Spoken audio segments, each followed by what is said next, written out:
Hey guys, welcome back to the channel, and today we're going to be talking about Arrow Video's newest release, Silent Running. But before we do that, if you guys are into 4K reviews, movie reviews, some tech and some video game stuff along the way, then please consider subscribing because we do all that here. So finally, the drought is over and Arrow Video has finally put out something that we were interested in. You know, Arrow's been pretty quiet the past few months, at least in our opinion. Finally, we have something worth talking about, and that is 1972's Silent Running by Douglas Trumbull. He actually worked on all the special effects in, he did 2001: A Space Odyssey, he did the Star Trek movies, Blade Runner, Close Encounters with the Third Kind, you know, so all those 70s, 80s, I guess they're all really 70s movies, sci-fi movies, and, you know, the one thing I have to say about this movie is the special effects, all the practical effects, all the the models that they used, the props that they used, the settings, the backdrops, the stage that they used for these. Everything looked really good. Even like in the domes, I thought everything looked fantastic, and everything they used to build this world, I think they nailed it. You know, it reminded me a lot of Star Wars. Well, I wouldn't say a lot of Star Wars, but you know, you had the droids like Star Wars. Then when they did the slow ships, what you could clearly tell were models, but they still looked really good when they did the slow passes past the camera. Just remind me of like the Star Destroyers in Star Wars. But anyway, I think my favorite thing about this movie was the special effects. As far as the film goes itself, it's a little on the boring side for me. You know, I like action-packed popcorn movies. Ooh, guys don't look at explosions. They blow things up and then walk away. That's more of my type of deal, you know. John covers all the, like, this probably would have been a good Criterion movie as well, but John covers like the Criterion collection and movies like that with deeper meanings. But you know, it was worth the watch. So basically, there's 4 gentlemen up on a space station, or a research spaceship station up in deep space. Now, the Earth at the time it's not inhabitable, but there is not really too much green going on anymore. There's almost all plant life is gone, and everything is artificial and synthesized on Earth, so everything is kind of the same and it's all just fake. So now they have these space stations with these biodomes that they're trying to reforest there so they can move it to Earth, I guess was the plan. So Lowell is our main character, and then there's 3 other crewmates, and then the 3 droids up on their ship called the Valley Forge. So now I think there was maybe 6 biodomes on there. I think they had all different setting. Like one was cactus and sand, so I guess that was like an Arizona type thing. Then there was nice green forest. Those are the 2 that I saw. I think there was other ones too, just I guess for different scenarios, because there was different animals. And like the one Lowell's favorite was just a traditional forest. You know, there was rabbits, squirrels, chipmunks. I think there was some birds in there, and you know, it's just a basic deep woods fantasy forest. He spent all his time there. He actually genuinely cared about all these things, and all the other shipmates, they're eating the artificial spaceman food, and Lowell's eating a melon, and they're all making fun of him, and he's like, this is real, it has a smell, it has a taste, none of that fake artificial bullshit. And you know, he's really into it. He's sick and tired of everything being the same back on Earth, and he misses the green forest and plant life and just the actual real world type thing versus what the world has become. So they get orders from their superiors to jettison the biodomes and return the ship to commercial use. So whatever the hell that means, I guess transporting or whatever it was. So they basically shit-canned their little biodome experiment. And all the guys on the ship, with the exception of Lowell, are all happy about it. They're excited. They weren't taking this seriously. You know, they were racing the little go-kart things they had around and just fucking off. And they didn't really care too much about the research they were doing, where Lowell genuinely cared. So everyone was excited to drop these domes and head home. except for Lowell. So he's sitting there and he's like, I can't let this happen. So he ends up rebelling. They jettisoned like 2 or 3. Remember, there was 6 of them, and he said, no, I'm not letting these animals, I'm not letting these plants die. And he ends up killing the entire crew, faking a malfunction. He kills one of them with a shovel handle, and then the other 2 he jettisons into a different dome and explodes it. So he's the last one. He made it all look like an accident, and it's just him and the robots left on the ship, and he's lying to the guys at ground control and or wherever the transmissions were coming from. I think it was actually another station close by. So he basically said there was nothing you could do. He was trying, and they basically wrote him off, and he's heading towards the rings of Saturn. He ends up making it.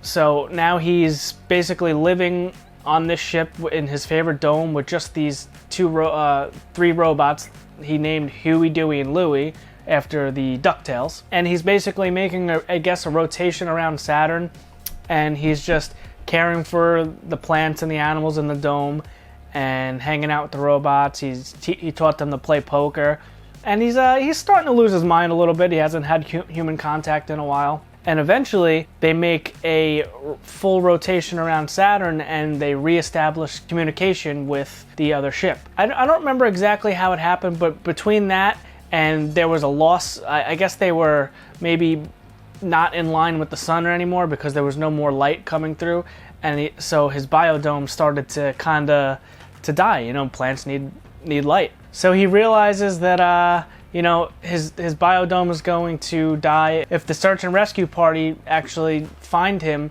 they're kind of probably figure out, I guess, by the records on the ship, it's just not going to add up, and he's going to get caught in his crimes. So he kind of makes the decision to jettison his favorite dome. He jettisons the last dome with the robot on it to tend and care for the dome, because he sets up these artificial lights that I guess put sunlight in it. I guess they had some sort of UV bulbs in it or something. I'm not entirely sure, but he said this is the only thing you have to do now. You just take care of the animals and the plants here, and then he self-destructs the ship with himself, and he ends up killing himself. So overall, I think this guy's a little wacky. He killed all his crewmates that he claimed to be his friends. He killed himself and destroyed all this government property and all these ships to save these plants and animals for, I don't know how long the robot's really going to last. Maybe the battery does on the robot. I'm not entirely sure. So that's what I got out of the movie. I didn't love it. I didn't hate it. I didn't think it was the worst thing I've ever seen. I really have to give them props for visually. I thought the movie looked amazing. What they did with these sets, what they did with these props, how they just created this entire world, and it looked great. It looked lived in. I really enjoyed all that. Just the story itself, maybe it's because it's this one guy in isolation with a couple robots, so I guess it kind of makes for a boring movie. That's just my opinion. I know I'm probably going to get some hate for that, but that's how we do our reviews here on this channel. We sometimes we're watching movies for the first time, and we give you our genuine thoughts of the movie, a quick little breakdown of the plot, and then we will tell you the most important part, and is that worth picking up the new 4K scan from Arrow Video. So this is the first Arrow Video we've picked up in quite a while now. I can't remember the last Arrow Video we got, maybe Flatliners in August. So it's been a few months, but finally we have something worth talking about, and that's Silent Running. I know there's a lot of fans of this movie. I'm just not probably one of those fans. I'm not in a rush to watch this again. Maybe I'll check it out again, but I don't know. But anyway, let's talk Arrow Video. So we have a nice slipcover. It's not these big box collections from Arrow Video where you get the art book and the poster and all that, but we have a slipcover on it. So once you pop off that slipcover, we have the original theatrical poster.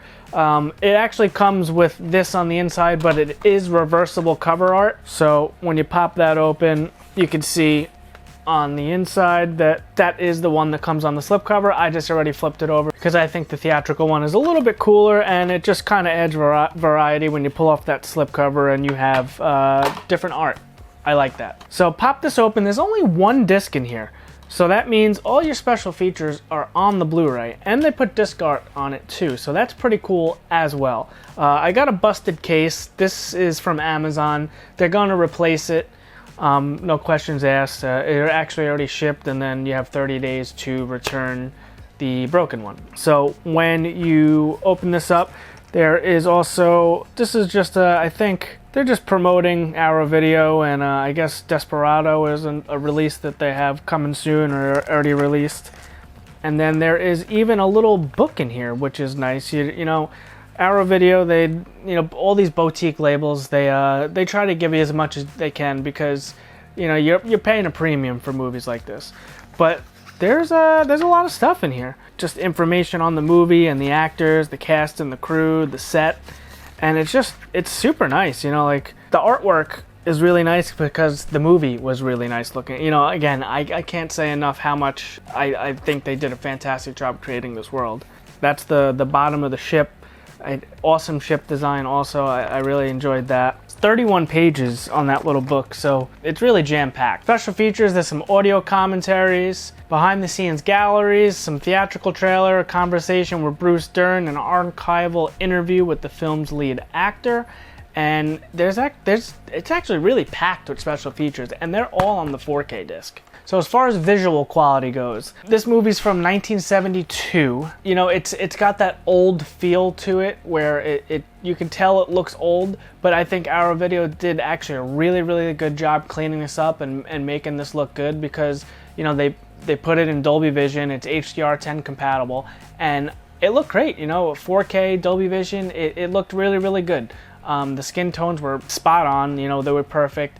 There's a lot of color in this movie, so all those greens in the forest, and then contrasted, like there was a blue bird, the brown squirrel walking across the grass. Everything looked really, really vivid. I think they did a really, really good job. It still has like that slight dull look. I think that's just what it was filmed on. But overall, I think the visual quality was really, really good. Now back to the special effects. It just goes to say that even in HDR with Dolby Vision, 4K resolution, the special effects still look fantastic because sometimes when we get these 4K remasters of older movies, it really calls out the CGI or the shitty effects. But I think that's why movies with practical effects versus CGI just look so much better in 4K because the CGI is really hard to upscale, and this doesn't have any CGI. I think the practical effects really held up in the 4K. And overall, it still had some film grain, but it was just a very clean looking picture. And I would give this an 8.5, 9 out of 10 visual. And there was another scene where they were driving around the go-karts. There was I don't know if they were go-karts, they were like these wagons, but they were driving them like go-karts. And they were different color ones, and there was a red one. Now, it was kind of a dull red, but that contrasted against the green, and it looked really, really good. I think this is a great 4K. Arrow Video generally always puts out a fantastic disc. Dolby Vision, 4K, HDR. I think they did a great job. Now, I think the one downfall for this, besides it not being the best movie in the world, in my opinion, would probably be the mono 1.1 audio track. So there was no options on audio. When you go to the audio setup, it's subtitles on or subtitles off.